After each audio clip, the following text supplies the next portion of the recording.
Today we are joined by Ryan from Vaults.fyi. And Vaults.fyi is quite an important player in bringing a little more, let's say, transparency and integrity over to the yield farming landscape.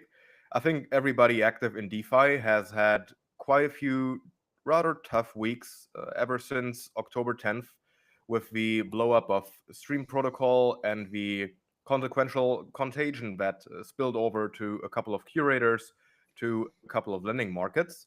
So I think it is more important than ever to discuss how we actually bring some standardized data, a proper understanding of risk, and like an integrity preserving display of yields over to DeFi. So thanks a lot for joining us, Ryan. How are you doing?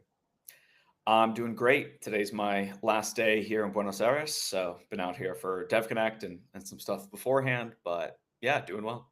Thanks for having Very me. nice. We definitely have to get into your DevConnect takeaways later throughout the pod. But maybe let's start by giving a brief background about your persona and how the idea of Vaults.fyi came to be.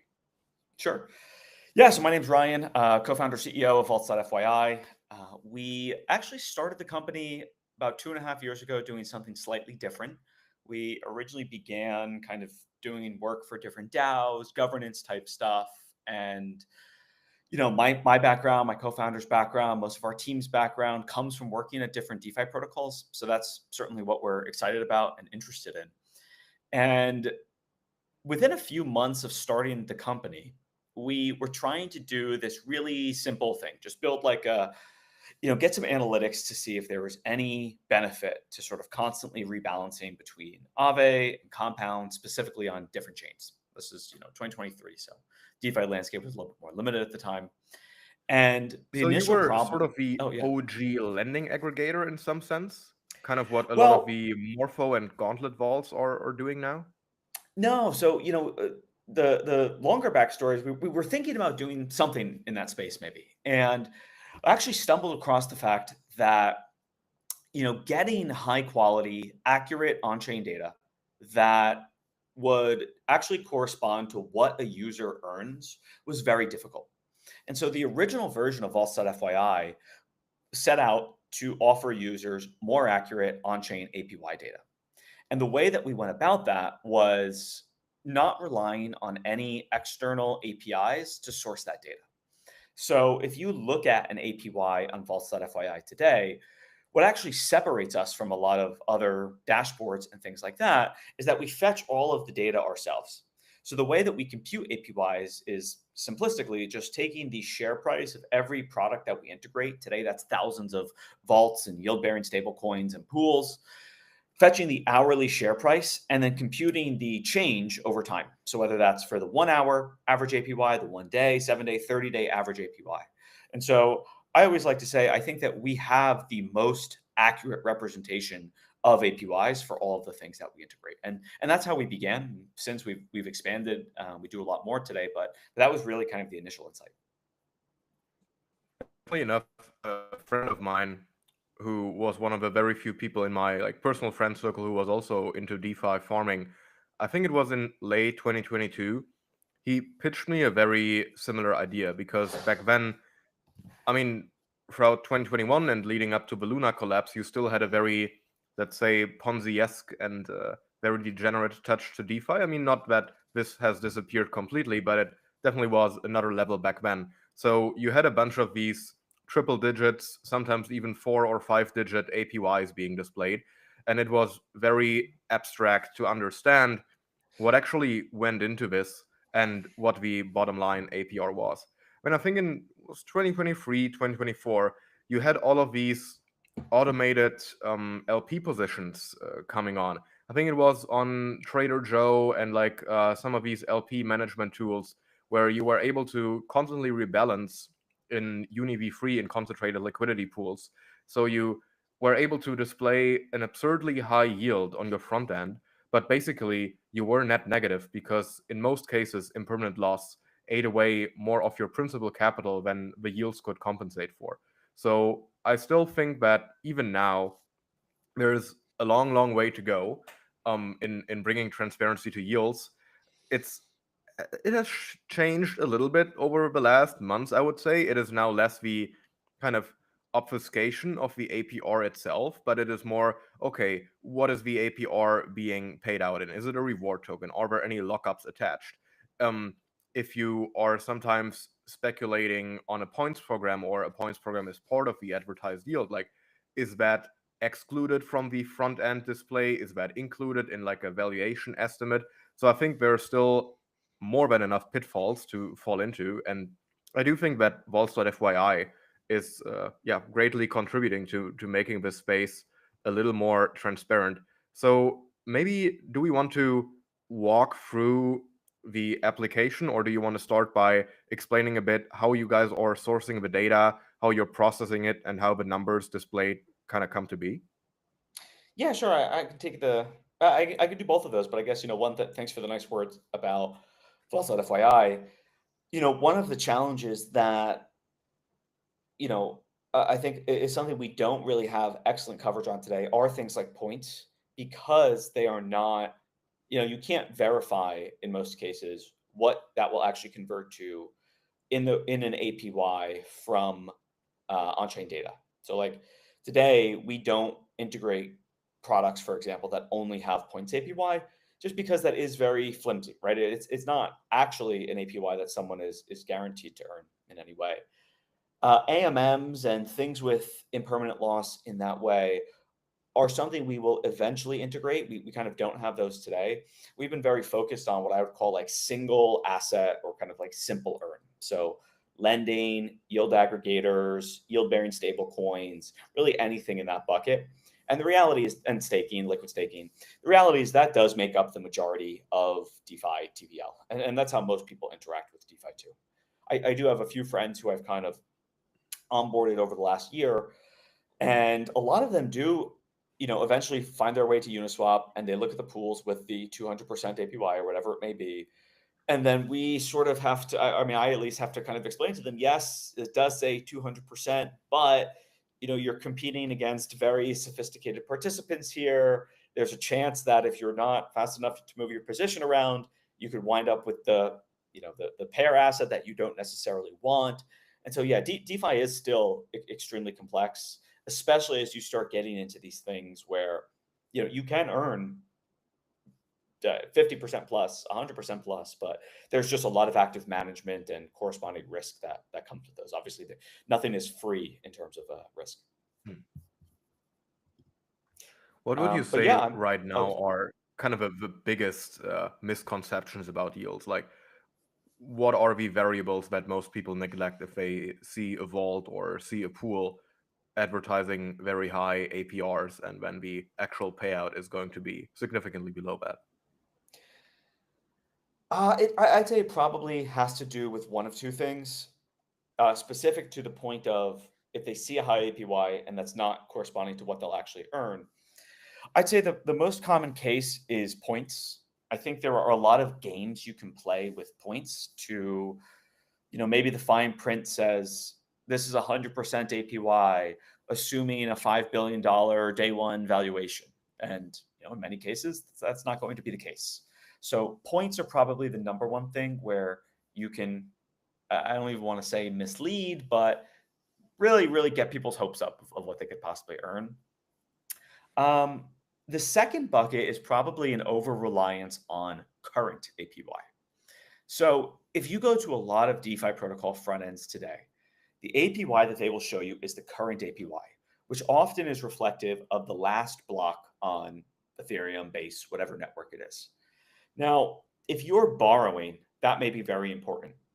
But even then, like there's an example from a few months ago where I believe Justin Sun withdrew a ton of tether from Aave's V3 USDT pool on Ethereum. As a result of him withdrawing that tether, the utilization rate spiked. And for, I don't know, maybe an hour, the APY on that pool was like 40 or 50%. Previously, it was maybe 4% or something. After that hour, the APY barely changed over the course of the 1-day average, the 7-day average, the 30-day average, because so much money flooded into that pool to take advantage of that APY. And so it corrected itself very fast. And so you as a lender in that pool we're maybe earning the equivalent of a 40% annualized APY for 1 hour. But if you were in that pool for 7 days, it maybe took your 7-day average APY from 4% to like 4.05%, right? So just a blip, barely a difference in any way, shape, or form. So that's probably the other place where I think people can be confused about the APY. I think very similar things happened once everybody started delevering and unwinding a bunch of positions over the past, let's say, 3 weeks, ever since the stream collapse became public. I think there were quite a few vaults and lending markets on Silo and Morpho that, faced quite a few liquidity crunches. So, yeah, maybe to start walking through the app, can you showcase a little bit what types of vaults you're looking at? Is there any restrictions in strategies you guys can cover? And how you assess the yields and which metrics are the ones that make it count? I'm happy to. So let me share my screen here. Great. So as you can see, this is our kind of flagship site. This is app.vaults.fyi. For anyone listening, our core business is actually a set of APIs that different wallets or funds or whoever can integrate to either access all of the data that we have or integrate DeFi Earn into their products. So for example, today, some of our customers are firms like Gauntlet, the risk managers and curators, where they use us for a lot of the historical data that we have. We also have customers like Kraken that use us to power DeFi experiences in their non-custodial wallet and some other stuff that we're building in partnership with them. So, but this is our site built entirely on those APIs as well. So just at a quick scroll here, you can see that we're sorted by highest TVL. Across networks, I think we have support for 17 or 18 EVM chains today. We've also just recently added support for Solana. That's available through our API, but not yet through our front end. Will you add Monad? We actually are not planning to add it yet. I know that they just went live today. We'll have to assess kind of what the DeFi landscape looks like there. But it's always a little bit easier if the protocols going live there are existing protocols that we integrate with. I think I did see that Morpho is live there, so that would be a good reason for us to integrate Monad. Nice. But yeah, just going through from an asset perspective, we support dozens, if not hundreds, of assets that people can choose to earn yield on. Maybe for the point, simplifying a bit here, I'll just sort by all USD assets. And let's say that we only want to see things that have a TVL of at least $10 million. And we're willing to check out any chain. As I was talking about earlier, we show APY in these ranges because we think that this is a more accurate way of showing what you as a lender in this pool will actually earn. So if I click on the 30-day average APY here, this is basically saying, what has the APY been annualized over the last month?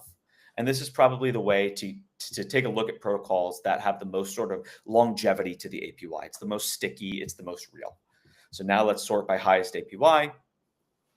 And yeah, you can see. So what have we got here? We've got some Midas products. We've got Aave Horizon RWA. Let's take a look at this one actually. So as you can see, this one is actually mostly token incentives. So assuming you guys can see this here, the base APY is 1.4%.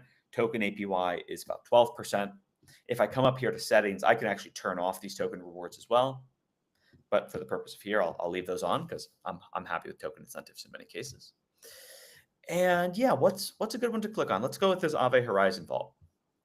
So let's take a look at the last 30 days of data. And as you can see here, so this has been pretty sticky. It's had a very high rewards APY.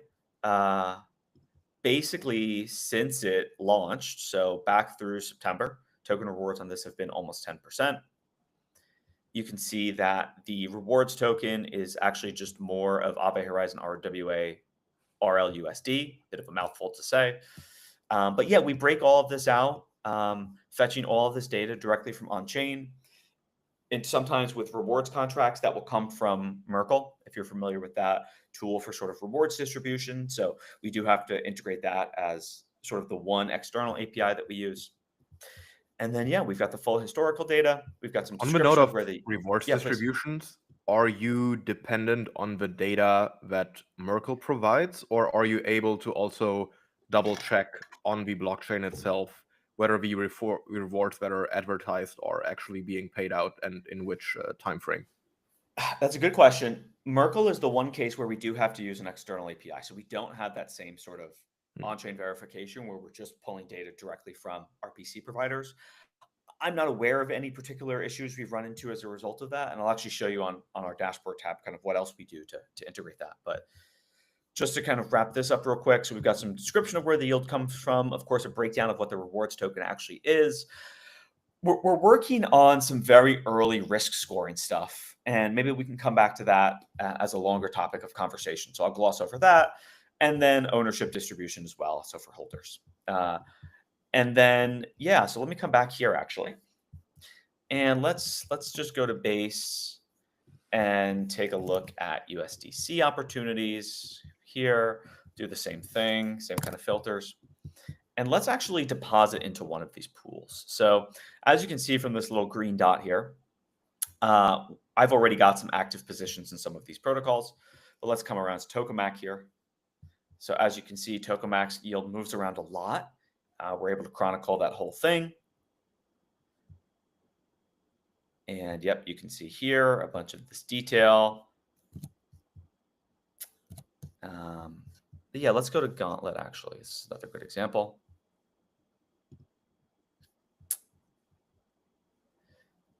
Great.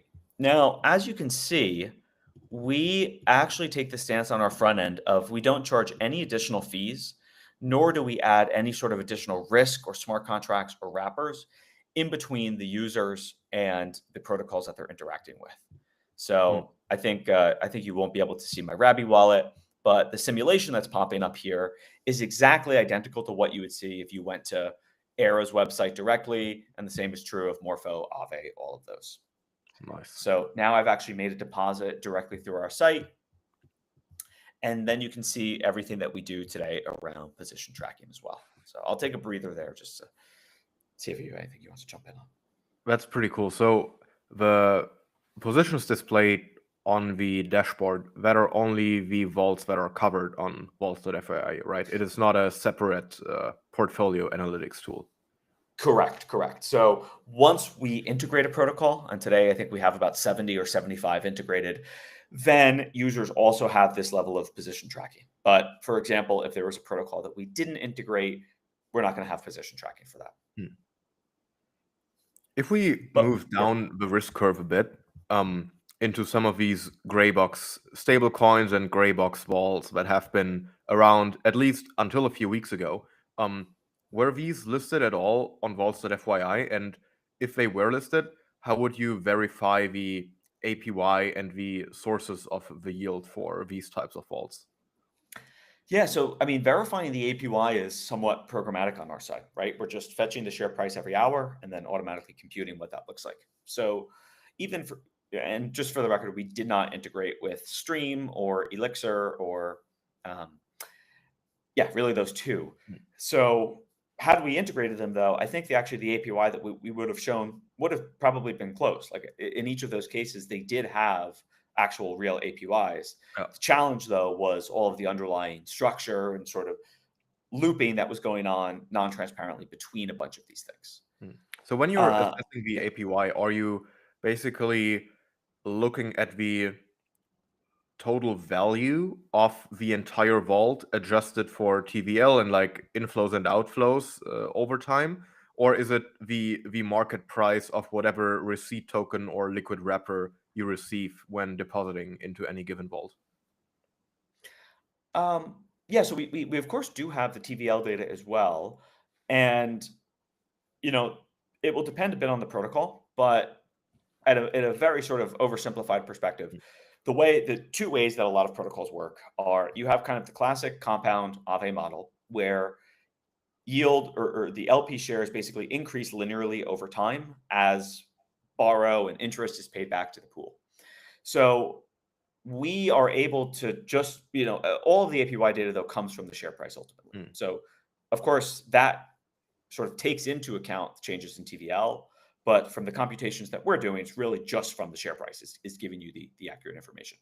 Okay. The other way that a lot of protocols work, though, is that especially with kind of newer protocols that are a little bit more fund-like, so say a Midas or an Upshift or Yeah. Vita, they rely on the manager actually making updates to the share price. So let's actually just, if you want, I can go show you an example of what that looks like. Yeah, I think especially for the synthetic stables, that would be pretty interesting because they usually have like one. I don't want to accuse them of like an intransparent leg, but like one centralized leg, which we cannot see on chain. So the APY and like the verifiable yields are dependent on the payouts that they are accruing on whatever other leg that is sitting on often centralized exchanges as well. Correct. So let's see if I can find an easy example here. Okay, here's a perfect example, right? So this is the Upshift Edge USDC vault. And as you can see, let's go to the 1-day average APY. Right.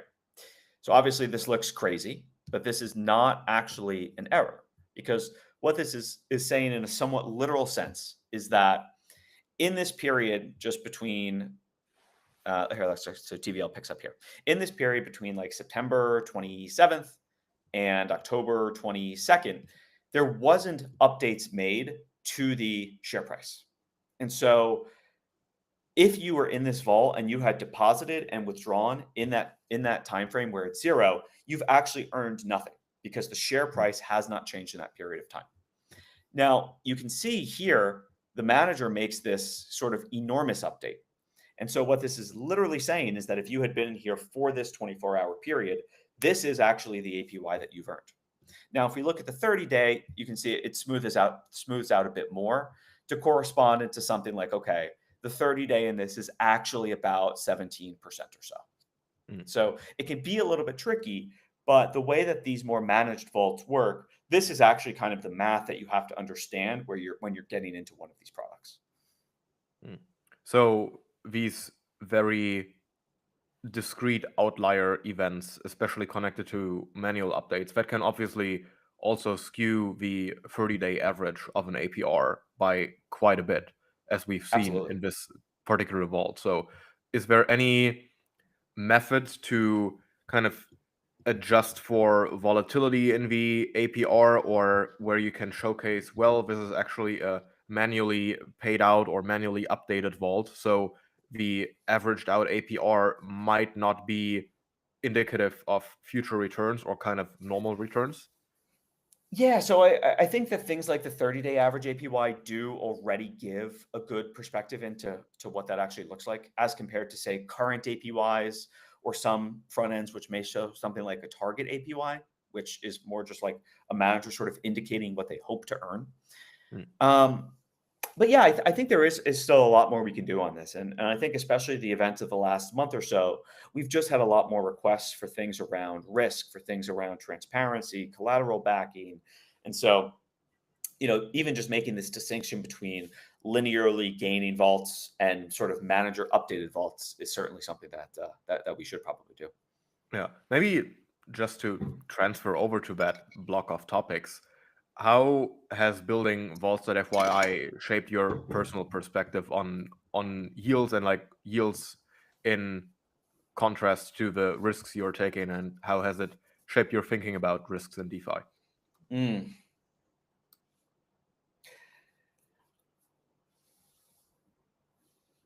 Perhaps one perspective there is that in many cases, we as DeFi participants are probably not paid enough uh, in yield on a lot of these things that we deposit into. And I think newer protocols are able to offset that risk a lot of times with token incentives. And that is a useful mechanism. But getting to then that sort of steady state of either your Aave and you have basically the highest amount of trust possible in the market, or you have a base APY that is compensating over Aave's yield by say 2, 3, 4, 5%. Most protocols don't get to that place. So here, let's actually do another example. Let's do just USDC and USDT, so the biggest assets in the market, and I'll do all these USDT derivative things too. Great. And now let's go by 30-day average APY, and let's turn off token incentives and sort by that. So, okay, of course, we're going to have some outliers. Actually, put a TVL filter on because that cleans it up a bit too. Great.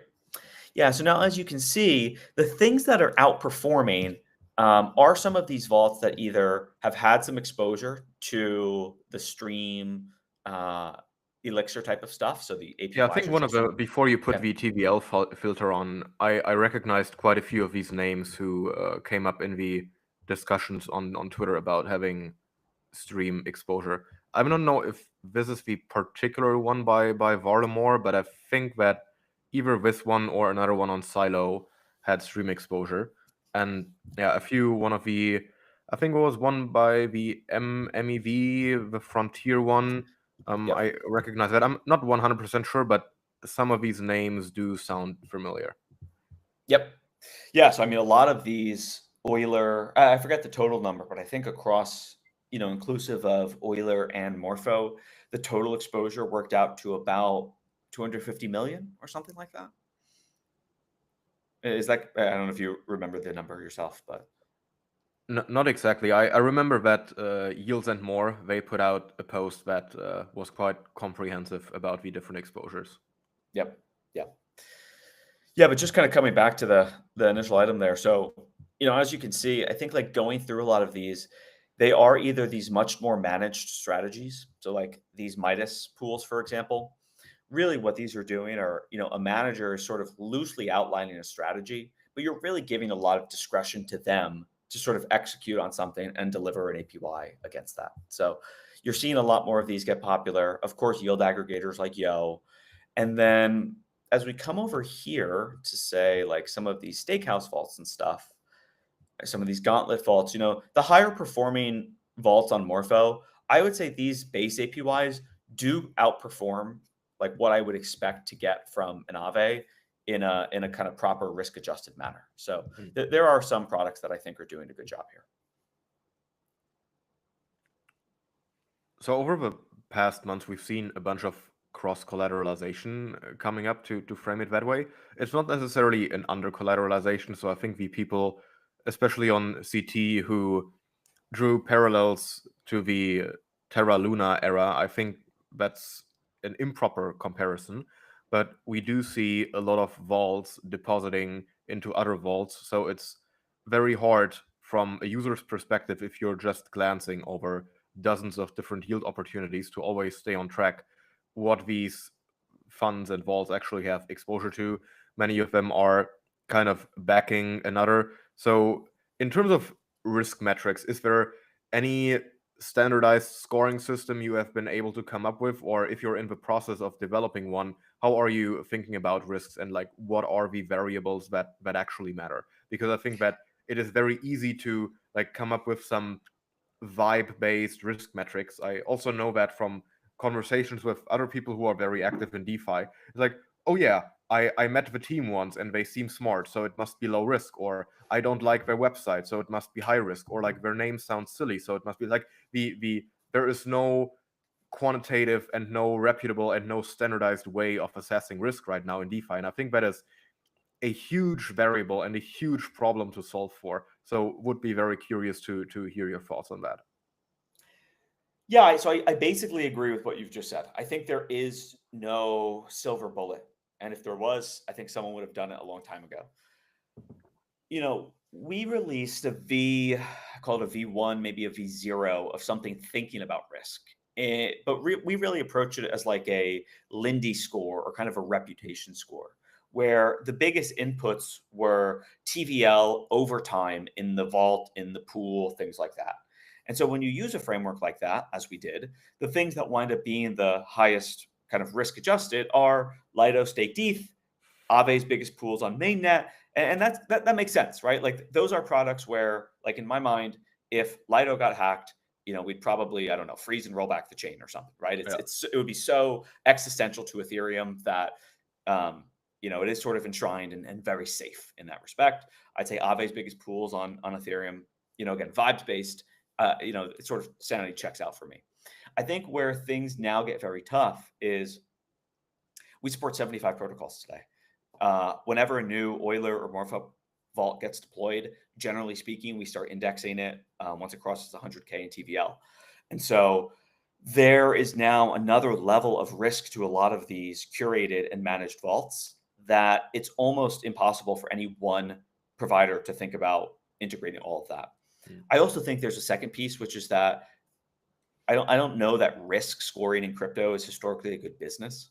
And so I think unless it's sort of bundled into something else, people who have tried doing this in the past have really kind of failed to monetize or Yeah. have not been able to monetize. I mean, the only path to monetization that I could imagine is that you have a model where you have sort of a, let's say, credibly neutral association of a bunch of large stakeholders in DeFi on the farming side, on the builder side, protocol side, foundation side, etc. They agree on more or less objective and standardized risk scoring, and then newly launched protocols kind of have an incentive to pay them to get like this accreditation and risk scoring attached to the website or whatever. But yeah, I fully agree. It is hard to monetize it. Yeah, well, even then, I think when it comes to risk, there's so many different types of risk as well. So there's another group. They're called, I think, DeFi Collective. I know they were trying to do kind of like a risk scoring type of thing. They've done it for a few DeFi protocols to date, but they've really focused on like centralization and governance risk, which, just for the record, is not something we've even like once thought about when we think about risk. Of course, it is a risk. It's just we've thought more about, say, collateral backing or how much discretion does the manager have to move the funds. And in the case of like a Midas or an Upshift, yeah, that's very different than governance risk. Would you say that governance risk has ever played an actual role? Like, I think from just anecdotally, from what I've seen, what I personally had exposure to, etc., it's mostly something goes wrong on the collateral side, and only then it unwinds whether there's like some kind of under the table agreement between two protocols, like the whole Stream versus Elixir situation with like redemption rights, etc. Like, there is no way to know of these things up front. So like, does it even make sense to put a lot of weight on these governance risks? And in contrast, if you have like a textbook decentralized DeFi protocol where everything is transparent, are you even able to generate abnormal yields to the upside compared to what is the market rate?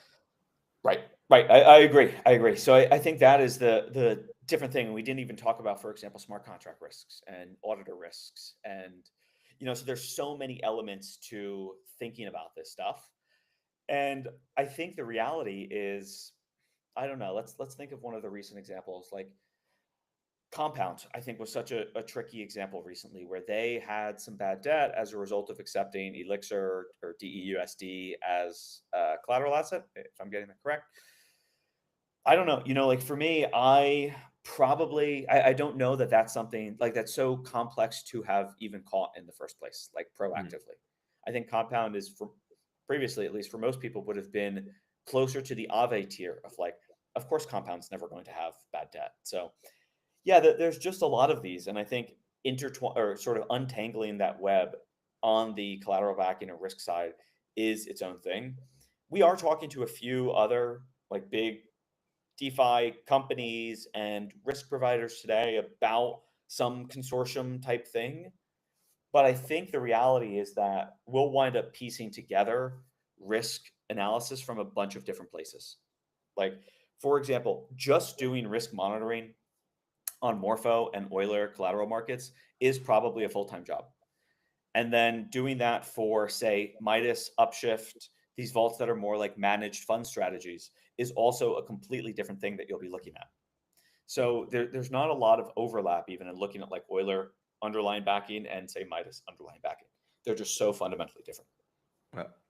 I mean, I can say for me as I would say, fairly active DeFi user, it is very difficult and almost random to assess risks. I have no technical ability. I do not have a data analytics background, so I cannot perform any of these analyses myself.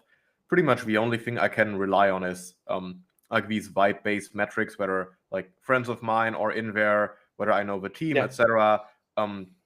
Like, you can have quantitative proxies like the resilience of a TVL, if you understand the collateral backing a bit. But I mean, if it comes to something like Stream, and for example, I knew 0x Law personally, and I think he's a very smart guy, and like it's obviously still a developing story, who's actually at fault there. But even if you looked at the Stream wallets, and of course that was not like the entirety of their funds that was transparent on chain, it is a full-time job to just really understand what they are doing there.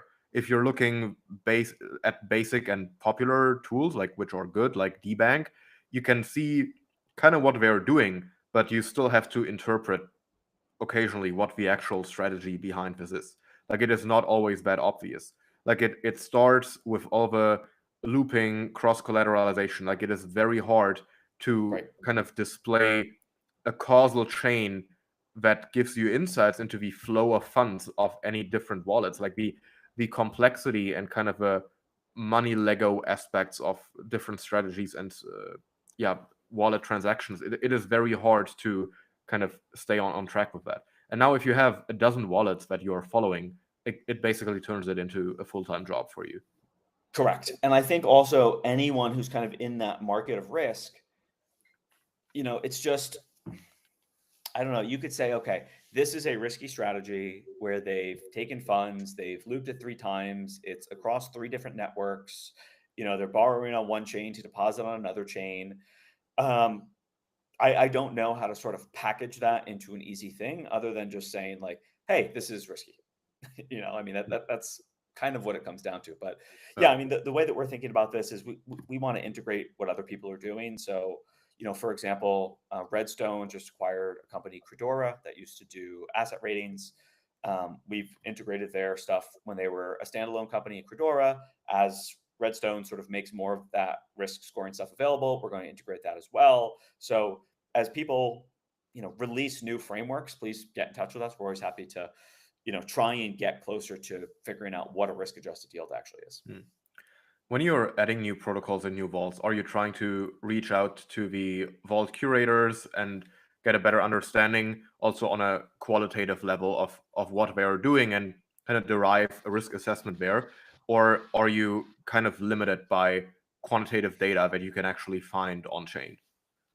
Yeah, we're not making any qualitative assessments today. Hmm. I think probably the most qualitative assessment you'll see on our site is just like some of our tags that we tag different vaults with. But I mean, even then, those are not us really having much of a strong opinion on any of this. Would you say that working on vaults.fyi and like being in the kind of trying to get down to the like real part of DeFi, has it shaped your personal perception of risk and like your opinion on various vault curators, vault infra, and strategies? Like, is there anything, for example, that you would say a lot of people have exposure to, which you would never touch with a 10-feet pole, and which you think is absolutely not worth the rewards given the risks? And like, also on the other side, is there something which you would say like this is almost overcompensating people? Interesting question. I don't know that anything jumps out to me as like something with $100 million plus of TVL today, where I think it's, inherently very dangerous or risky. I think, I was just looking, I'll say this. So today, a protocol like Wildcat, for example, that does uncollateralized lending, we have integrated their data into our sites. At the same time, we don't make it available on our front end today. And I think that's one where I have just felt like there's too much qualitativeness for us to kind of choose, okay, we can make this available, we can't make this available. Because I don't know, lending, again, vibes based, but lending to Wintermute at 12% seems pretty safe. Like, I think, whatever CT says, Haven't you seen the rumors that Wintermute has blown up on October 10th? Like, they are the ones who are selling the coins, man. Whatever CT says, I think we're pretty safe that Wintermute is a pretty safe bet, and like lending to them at 12% is probably an okay thing to do. I think that's fair to say.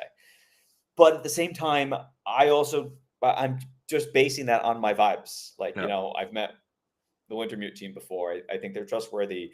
I used to work on an uncollateralized lending protocol. We lent hundreds of millions of dollars to Wintermute. They never had an issue. Blah blah blah blah blah. At the same time, there's other products there where it's like, okay, these things will always be very high because they have like a 16% APY. I don't know that it's inherently kind of correct to show them. And I think really the events of the last month have maybe made us a bit more cautious in some of the things that we add. I mean, obviously our site, do your own research, read the terms of service, you're interacting with other protocols, etc. No matter what we do though, like people always say, well, you integrated this thing. I think it's, safe as a result of that, blah, blah, blah, blah, blah. So I don't know, like, listen, back to the point of risk, if someone had a silver bullet, we'd love to integrate it. I just don't think it's there. On the note of under collateralized loans, do you have an opinion on FreeJane? I think they just launched their like initial deposit vault a week or two ago. I'll have to take a look. I mean, I think because they're doing basically consumer kind of credit, right? Yeah.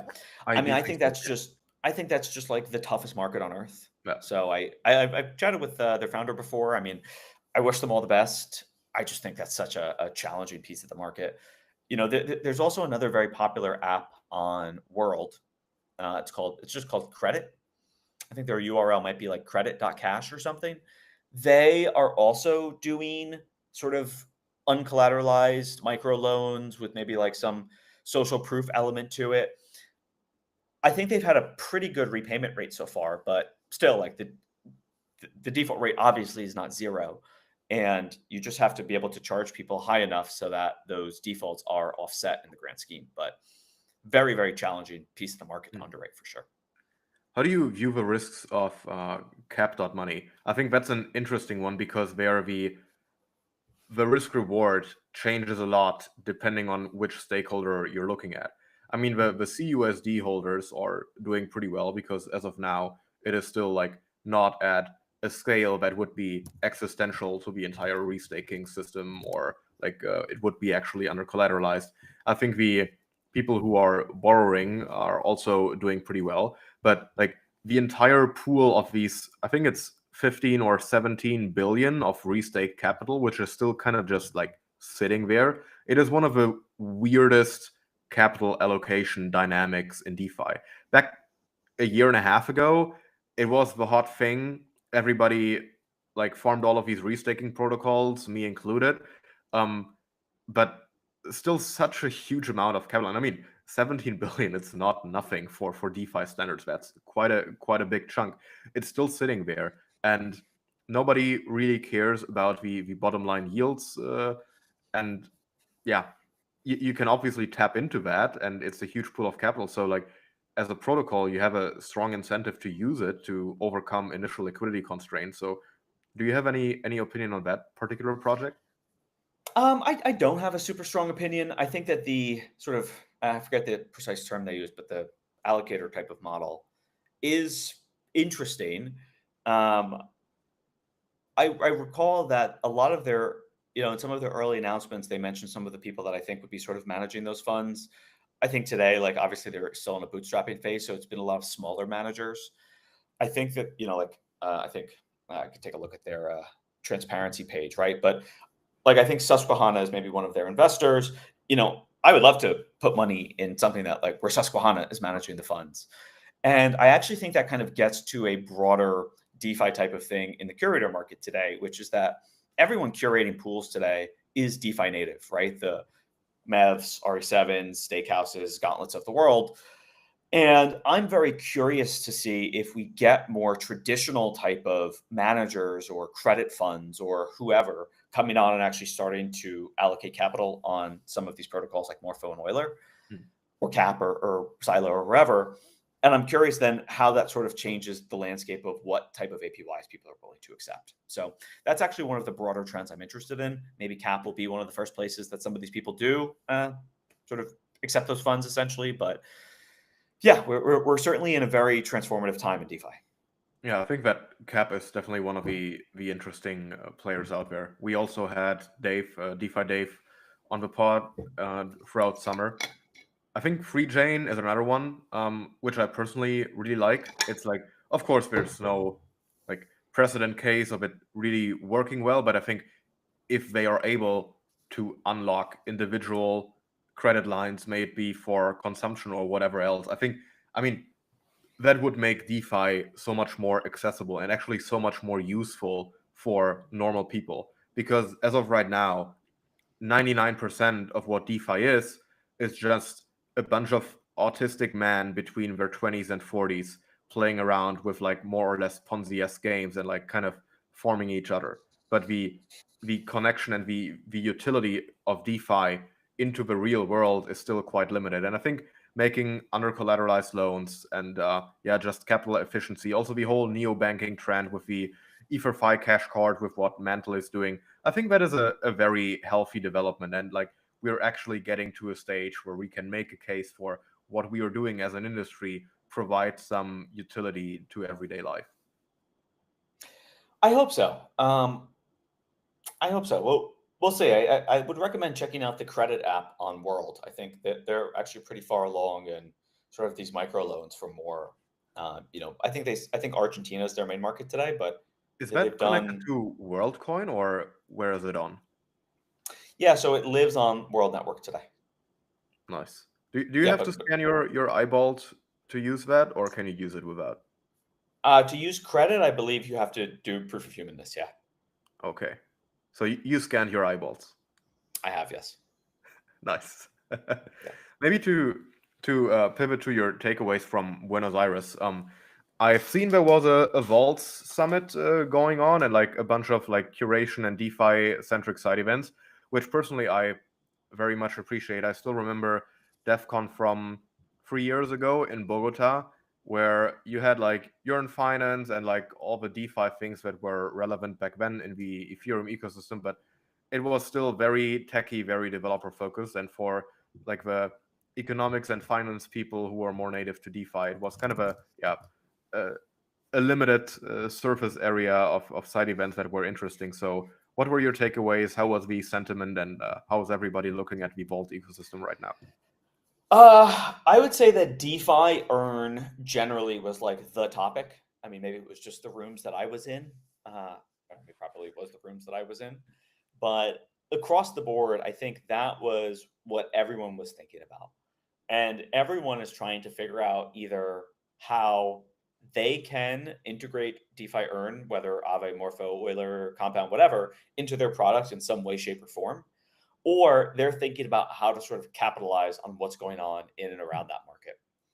And one of the questions I heard from someone before this conference was it was someone who works kind of in the stablecoin space. They talk to a lot of companies that are thinking about integrating stablecoins. And the question they get from some of these fintechs and neobanks is, okay, we've integrated stablecoins into our product. What do we do now?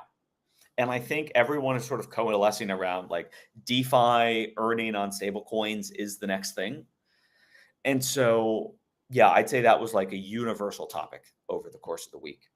I think also there is a lot more thinking going around the fact of, so I moderated a panel at Vaults Summit as well on the topic of curators. And one of the questions I asked, just like a really simple kind of question to get the panel started, was what does the word curator even mean? And then I had the same question for like, what does the word vault even mean?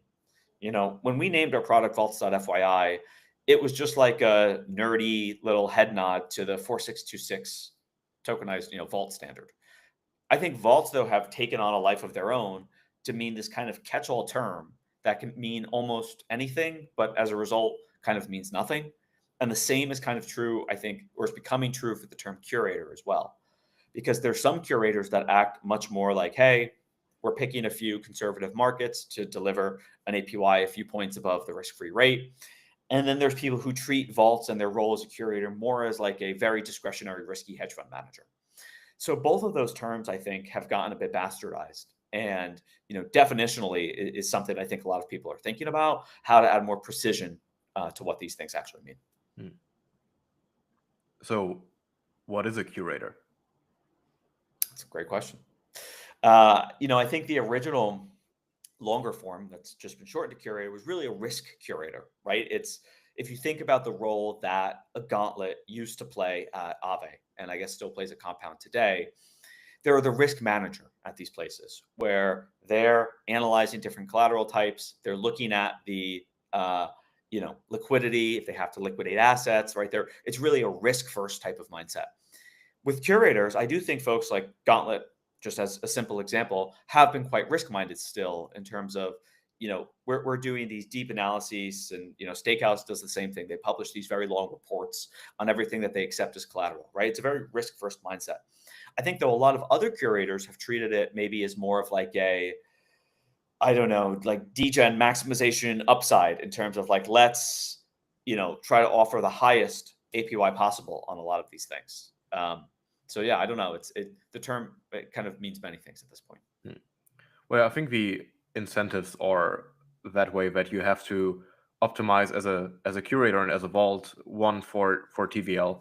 I talked at length about this with Vlad from Tau Labs, because they're also doing a lot of looping strategies, but they, together with IPOR, where they are hosting most of their strats, they opted for a way where it actually differentiates between the total value managed and the like what are the user inflows, and kind of looped up what is the sort of surface amount of TVL.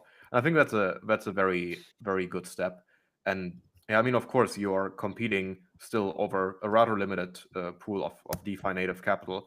So you have a very strong incentive to crank up the APRs as much as possible and to go down the risk curve.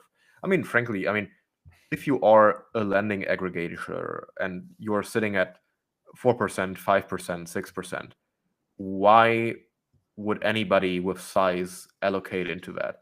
Like, you can get US treasuries for 4%, where you have like much easier flows back into real world expenses and like TradFi connectivity. I mean, the only reason why we would participate for like single digit yields in DeFi is that you're outside the US or you're inside the US, and like you value financial privacy, and like give that a risk premium, and consequently also take in a considerably lower return given your additional risks.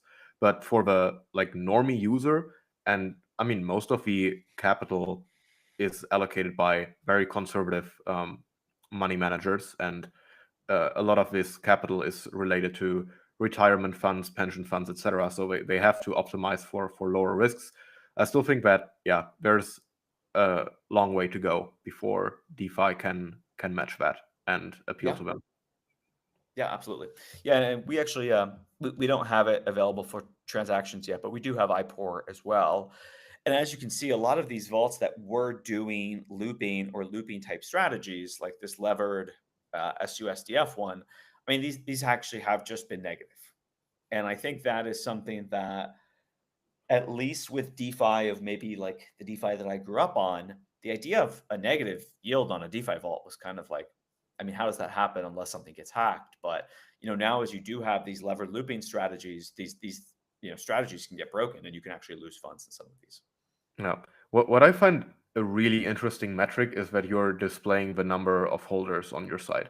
I think this is so. I mean, everybody jokes about, DeFi is always the same, like 5,000 to 10,000 people who are transacting on all of this stuff. But analyzing the holders actually proves this to be right. Like, it's a very, very small world on chain, and we're kind of all chasing the same points and asymmetric yields. And I do think that if you're looking into the future of DeFi, people, of course, we want to have institutional adoptions and we want to have normie capital flowing in. But I mean, capital at the end of the day is the enemy of return. Yields will get diluted. I think we have to acknowledge that most asymmetric yields to the upside in DeFi are still subsidized by points. And then that kind of trickles down the risk ladder through Pendle PTs, looping these things up, vaults allocating into them. Then if you want to crank up the yield a bit, you can obviously add duration to that. That is what Infinify is doing. And but like, if the kind of points speculation collapses, there is no like asymmetric positive source of yield in DeFi right now. And I think we desperately need to figure out how to make this more sustainable, because I mean, there's always going to be some appetite in speculating on new protocol tokens, which these points will hopefully convert into. But if that is our sole source of positive yield and outsized returns, like that is not going to suit an inflow of another couple of hundred of billions of capital. That's just not going to sustain. Yeah, absolutely the case. Nice. I think a lot of people would say also that RWA collateral is potentially a solve for some of that. I remain optimistic, but I need to kind of see it actually start to happen in a more meaningful way. It's been pretty limited in scope so far. Yeah, and pretty I think on isolated. the whole RWA and like integrating fintechs and fintechs integrating DeFi, another variable is that it is to be decided how much of the value created by that is actually going to end up in our hands versus is going to end up in the hands of these fintech companies, because like they don't have an incentive to like share revenue with token holders. Many of them don't even have an incentive to launch a token at all. Like if they can tap into the technology that is going to save them money or otherwise make them more money, or maybe even both, like why would they share any of that with like I don't know, Degen Yield Former 68 on CT? Like there's no incentive to do so. So yeah, I think the existential fear of our very DeFi native industry getting replaced, I think that we cannot completely neglect that. So while I do think that we have established quite a few resilient and like proven primitives, there is no guarantee that the industry will flourish in of itself going forward. And there is a risk that all the technology is just going to get integrated by TradFi and fintech players who are much better at the distribution and growth game than what DeFi people are. Yeah, I mean, I think I think that there's maybe two ways to think about that. One is, the complexity of DeFi is still quite high, and you can think about sort of what like a neobank integrating a few DeFi products is doing. Is they're playing some sort of curator role for their users. They're almost giving the stamp of approval to their users to say, hey, we've integrated these two Aave pools, this Morpho Vault, this Euler Vault. Like these are things that we think for you user are kind of safe to interact with. But it definitely puts DeFi as a back-end technology, right? It's the whole DeFi mullet kind of concept. And I mean, that's what we're pursuing with our API strategy as well, right? We're trying to make it very easy to enable these firms to integrate DeFi with a very Web2 feeling API, but where we abstract away all of the complexity of interacting with these different protocols from one place. So, I mean, we're certainly taking a big bet that actually is the future. I don't think that totally, removes the value prop or ability for us to directly interact on chain and make money from these things. I do think there's open questions about like the sustainability of DeFi protocol business models, but perhaps conversation for another day. Yeah. Well, it's great having you on. We're about to hit the hour, and I think you've shared a bunch of insights, and this really helps to better understand and categorize risks in DeFi and in allocating into vaults. And I think it does make sense in some cases to use vaults and vault curators instead of doing everything manually. At least for myself, I've found that to be a decent way to manage my DeFi portfolio. And yeah, I've been using vaults.fyi for quite a bit of time. Sometimes it's a little disappointing to see the bottom line of the actual yield versus what is being advertised on some other front ends. So yeah, there's two sides to that, and there's two sides to knowing how much yield is actually generated by all of this. But yeah, thanks a ton for coming on, Ryan. Maybe if you have any last words or last advice for people, if you want to shill people a vault that you particularly like right now that is listed on vaults.fyi, feel free to do so. And also let us know any links or any websites that people should check out and how they can get in touch. Yeah, I mean, I hope we don't disappoint you too much by showing you the correct APYs for a lot of these things. But it's kind of like the Matrix red pill, blue pill. You can take the blue pill, continue to look at protocol front ends. Go back to bed and pretend it's all okay, or you can look at our site and take the red pill, get a better sense of what you're actually earning on these different products. No, nothing for me really to show today. Check out vaults.fyi. Obviously, we integrate a lot of things in there, so please do your own research. If you want to follow me or us, my handle on Twitter and really everywhere is just my full name, Ryan Rodenbaugh. And then our company is at Vaults FYI, FYI on Twitter. And if you'd like to use our APIs to either access accurate on-chain data or integrate DeFi into your product, please shoot me a message and we'd love to get you set up. Very nice. Thanks a ton for joining, Ryan, and we'll make sure to link all the links in the podcast description. Awesome. Thanks for having me. Have a good one. You too. Bye.